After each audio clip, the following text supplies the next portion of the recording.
Ayan nga pala mga palalabs, mga kaibigan, ayan ipiflix ko lang yung aking araw-araw na daily routine sa pagkain ng ating low carb. Ayan guys, papakita ko lang sa inyo kung ano ang naging result sa aking katawan.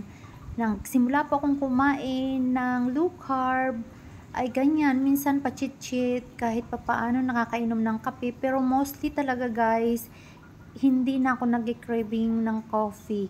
Pero kaya lang, pagka gusto ko lang na yung hindi akong sapat ang tulog ko, umiinom po ako ng kape. Ayan guys, piniflix ko lang yung aking pagluluto at ang aking mga kinakain. Ayan, masustansya, healthy. Hindi naman siya magastos guys, kasi lahat ng ating mga binibili, yan ay hinahati-hati lang natin hanggang kailan yung natin mauubos. Minsan, pang construction worker ang ating kinakain, at minsan naman nakakabawas tayo ng pagkain. Pero mostly talaga guys, napaparami yung pagkain natin, pero paunti-unti lang, kaya lang iba-ibang putahe para hindi naman tayo maumay. Kung sa tutuusin nga guys, nakakaumay na kasi puro ganyan. Nakakawala ng gana talaga guys, lalong-lalo na yung itlog. Yung itlog natin na walang sawang itlog, walang katapusang itlog guys. Kaya ayan naman, minamabuti kong pinagtiyagaan ko na lang talagang kumain ng low carb para naman magiging okay yung ating pangangatawan guys. Pero guys, ang result, napakaganda talaga ng result guys. Ayan guys, yung pipino ang the best dyan na kainin mo guys, kasi matubig yung pipino, kaya hindi siya nakaka-dehydrates. At saka guys, inom ng tubig kapag ka naglo-low carb ka guys.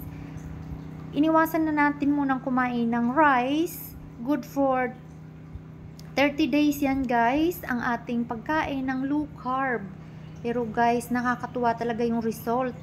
Yung result na nagbawas yung timbang mo, nagbawas yung mga bubbles mo, excess luggage mo sa katawan, at saka nag-firm pa yung mga muscles mo guys. Yung muscle ko guys ay talaga namang nag-firm talaga siya guys, tumigas talaga. At saka yung mostly kapag yung edad mo nagpas 40 na, ang iyong skin at saka yung iyong flesh ay naghihiwalay na sa skin mo. Pero pag nagkain ka ng low carb, lahat halos protein yung kinakain mo dyan, ay naku guys, napakasarap ng resulta, napakaganda talaga ng resulta guys.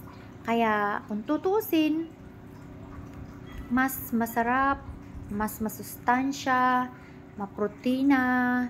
Ayan, mga dahon-dahon ang kakainin natin para naman mas okay yung ating kinakain guys. Ayan, hindi naman sinasabing hindi okay yung kumakain ka ng rice, pero ang carbo kasi guys, nakakapagpahina ng ating katawan at nakakapagpaantok. Once na kumain ka na guys ng rice, lalo na kapag wala kang trabaho, pag wala kang ginagawa, inaantok ka na agad.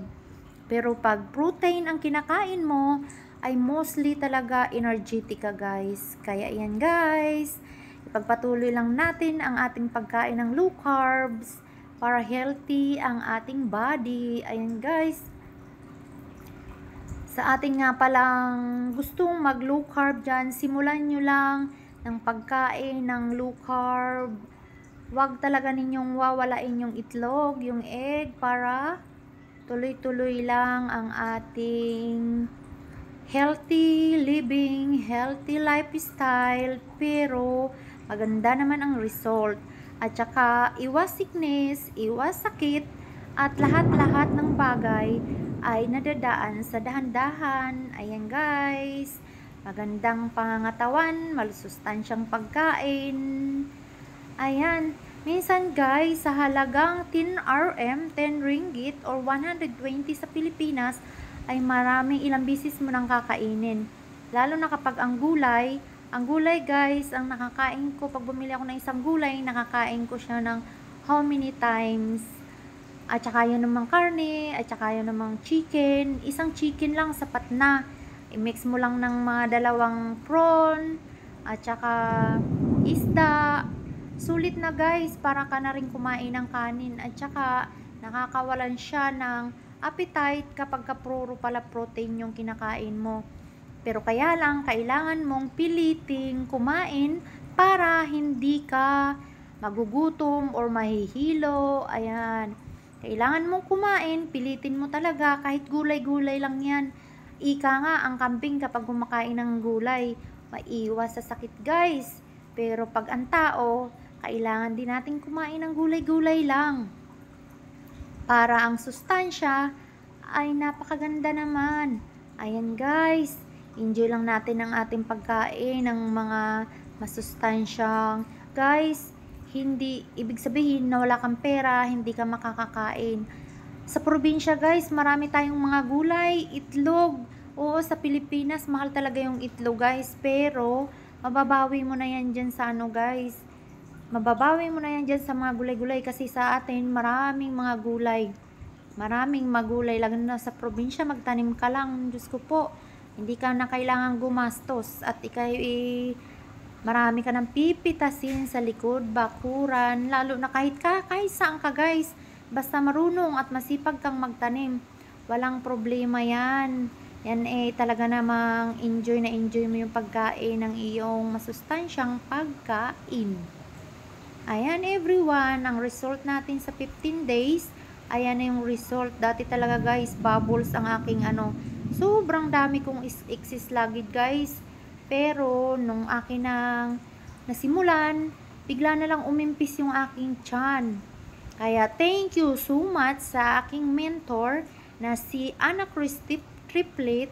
Kung hindi siya tumira sa amin, hindi ko siya nakasama sa bahay, ay hindi ko magkakaroon ng idea guys. Talagang mapapawaw ka na lang talaga sa result. Ang result talaga guys ay nakakatuwa. Kaya saan pa? Anong pang hinihintay ninyo? Gawin nyo nang kumain ng low carb. Ayan, hindi po dahil sa wala tayong pera, dahil po sa magiging healthy tayo.